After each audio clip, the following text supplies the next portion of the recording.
ഈസ്റ്റോ, baking സോഡയോ ഒന്നും ചേർക്കാതെ 1 cup അരിപ്പൊടിയും ഒരൊറ്റ മുട്ടയും വെച്ചിട്ട് ഇന്ന് നമ്മൾ നല്ല ഹോളോട് കൂടിയ പഞ്ഞി പോലുള്ള ഒരു അടിപൊളി മുട്ടപ്പത്തിരിയാണ് കേട്ടോ ഉണ്ടാക്കാൻ പോകുന്നത്. രാവിലത്തെ ബ്രേക്ക്ഫാസ്റ്റ് അല്ലേ എല്ലാവർക്കും മടി ചെയ്യാൻ വേണ്ടിയിട്ട്. എനിക്കും മടിയാണ് കേട്ടോ. കുഴയ്ക്കാതെ, പരത്താതെ, റെസ്റ്റ് ചെയ്യാനൊന്നും വെക്കാതെ ഇൻസ്റ്റൻ്റായിട്ട് നമുക്ക് രാവിലത്തെ ബ്രേക്ക്ഫാസ്റ്റ് ഈസി ആയിട്ട് ഉണ്ടാക്കിയെടുക്കാം.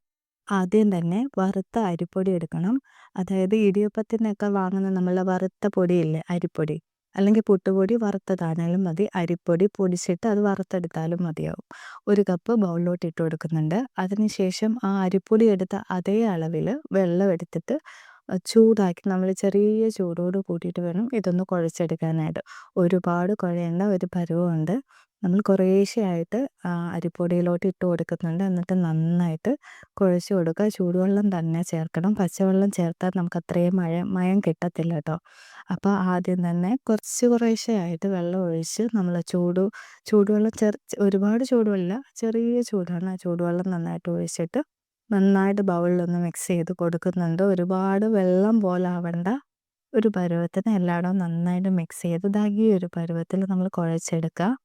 എന്നിട്ടൊരു പ്ലേറ്റിലേക്ക് നമ്മൾ 2 ടേബിൾ സ്പൂൺ വറുത്ത പൊടിയുണ്ടല്ലോ, അത് പച്ചവെള്ളത്തിൽ ഒന്ന് ഇങ്ങനെ നമ്മൾ ചേർത്ത് കൊടുക്കുകയാണെങ്കിൽ, അതായത് 2 ടേബിൾ സ്പൂൺ അരിപ്പൊടിയിലോട്ട് പച്ചവെള്ളം ചേർത്ത് നന്നായിട്ട് കുഴച്ചെടുക്കുക.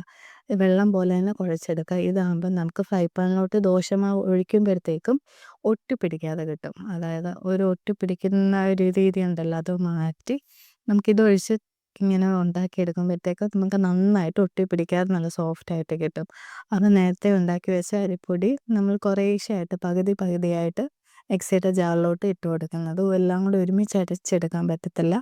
അപ്പോൾ അതിൽ കുറേശ്ശെയായിട്ട് പകുതിയോളം ഞാൻ ഇട്ട് കൊടുക്കുന്നുണ്ട്. എന്നിട്ട് നമുക്കിതിലേക്ക് വേണ്ടത് 1 കോഴിമുട്ടയാണ്. 1 മുട്ട പൊട്ടിച്ചൊഴിച്ച് കൊടുക്കുക. നന്നായിട്ട് പൊട്ടിച്ചിട്ട് ഒഴിച്ച് കൊടുക്കുക. നമ്മൾ കുറേശ്ശെയായിട്ട് അരച്ചെടുക്കണം. എന്നിട്ട് ആവശ്യത്തിന് ഉപ്പും കൂടെ ചേർത്തിട്ട് നന്നായിട്ട് അരച്ചെടുക്കുക. നമ്മുടെ വീഡിയോ എല്ലാവർക്കും ഇഷ്ടമാണെങ്കിൽ നമ്മുടെ വീഡിയോയ്ക്ക് ലൈക്ക് തരണേ. അതുപോലെ തന്നെ സബ്സ്ക്രൈബ് ചെയ്യാനും ആരും മറക്കല്ലേ. എന്നിട്ട് അതിലേക്ക് കുറച്ച് ലേശം വെള്ളം കൂടെ ചേർത്തിട്ട് നന്നായിട്ടൊന്ന് അരച്ചെടുക്കുക. നല്ല ദോശയുടെ നല്ലൊരു ബാറ്ററായിട്ട് നമുക്ക് കിട്ടിയിട്ടുണ്ട്. നല്ല രീതിയിൽ അരച്ചെടുത്തിട്ട് അതൊരു ബൗളിലോട്ട് മാറ്റി കൊടുക്കുക. ഇനി അടുത്തതായിട്ട് ബാക്കി വന്ന ആ അരിപ്പൊടിയുടെ ഇത് ഒന്നിട്ട് കൊടുക്കുന്നുണ്ട്.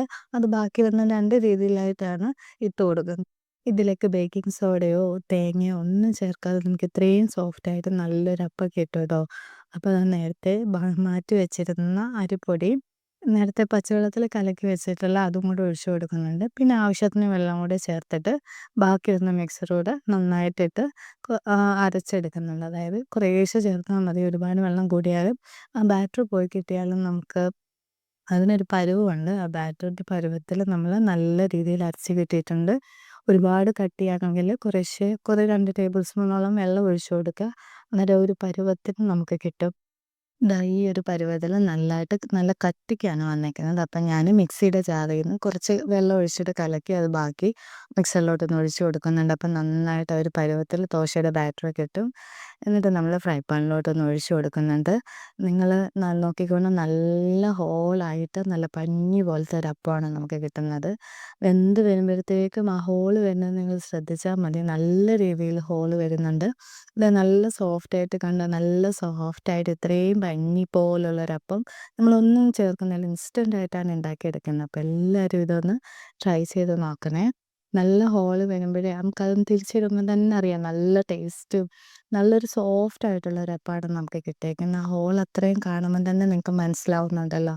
അപ്പം നമ്മുടെ അപ്പം റെഡിയായിട്ടുണ്ട്. ഈസി ആയിട്ട് നമുക്ക് ഒന്നും കുഴയ്ക്കാതെയും റെസ്റ്റ് ചെയ്യാൻ വെക്കാതെയൊക്കെ നമുക്ക് ഈസി ആയിട്ട് പഞ്ഞി പോലുള്ളൊരു സോഫ്റ്റായിട്ടുള്ളൊരപ്പം നമുക്ക് ഉണ്ടാക്കി കിട്ടിയിട്ടുണ്ട്. അപ്പോൾ എല്ലാവരും ഈ റെസിപ്പി ഒന്ന് ട്രൈ ചെയ്ത് നോക്കുക. എന്നിട്ട് ഫീഡ്ബാക്ക് അറിയിക്കണേ.